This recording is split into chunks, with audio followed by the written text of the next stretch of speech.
काय बोलावं हे शब्दांच्या पलीकडे आहे की त्यांचं जे कर्तृत्व आहे ते शब्दामध्ये सुद्धा मावू शकत नाही, शब्दामध्ये आपण सांगू शकत नाही, अशा पद्धतीचं काम आहे. कारण कल्याण डोंबिवली महानगरपालिकेच्या सन्माननीय नगरसेविका मायाताई कांबळे मॅडम यांचा हा आजचा वाढदिवस म्हणजे सामान्य जनतेमध्ये आनंदाचं आणि उत्साहाचं वातावरण आहे. कारण ती व्यक्ती अशी आहे की जनसामान्यामध्ये माणसामध्ये काम करत असताना आपल्या स्वतःचा कुटुंबाचा सुद्धा विचार न करता जनसामान्यामध्ये काम केलेलं आहे. त्यांच्या साठी रात्रंदिवस मेहनत करणारी एक कल्याण डोंबिवली महानगरपालिकेची विद्यमान नगरसेविका आहेत.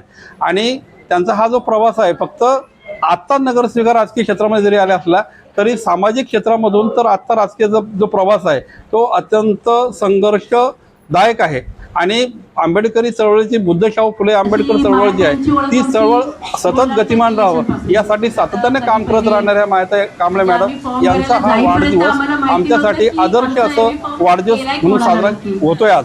आणि आम्हाला खूप आनंद आहे की त्यांना या पुढील प्रवासासाठी म्हणजे मी एकच त्याच्यासाठी शेअर मारलं की सस्ती रहे खुशी की महफिल, हर खुशी सुहानी रहे, जिंदगी में आप इतने खुश रहे की हर खुशी आपकी दीवानी रहे. आपली जी स्वप्न आहे की आजचा फक्त तुम्ही नगरसेविका म्हणून जरी निवडून आल्या जरी असल्या तरी आम्ही तुमच्यामध्ये तुमच्या डोळ्यामध्ये जी स्वप्न आहेत तीच आम्ही सुद्धा बघतो की तुम्ही कल्याण डोंबिवली महानगरपालिकेमध्ये भविष्यामध्ये महापौर पदावरती विराजमान व्हा अशी आमची सर्वांची म्हणजे या कार्यक्रमासाठी या वाढदिवसानिमित्त जे काही उपक्रम झालेले आहेत त्या सर्वांतर्फे आपल्याला ही हार्दिक शुभेच्छा देतो.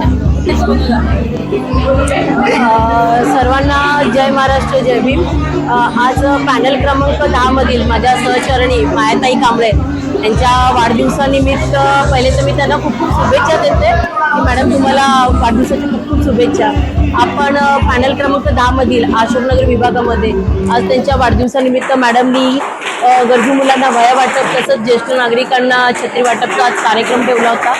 तो सर्वांनी त्यांना खूप प्रतिसाद दिला, त्याच्याबद्दल सर्वांच्या नागरिकांचे पहिले धन्यवाद करते. आणि सर्वांना विनंती करते की त्यांनी असंच मायांना सर्वांना आशीर्वाद द्यावा की असंच मॅडमची पुढे प्रगती होत राहावी आणि मॅडमनी असंच आपलं समाजकारण राजकारण हे व्यवस्थित करत राहावं हीच मी त्यांना विनंती करते. आणि त्यांना परत वाढदिवसाची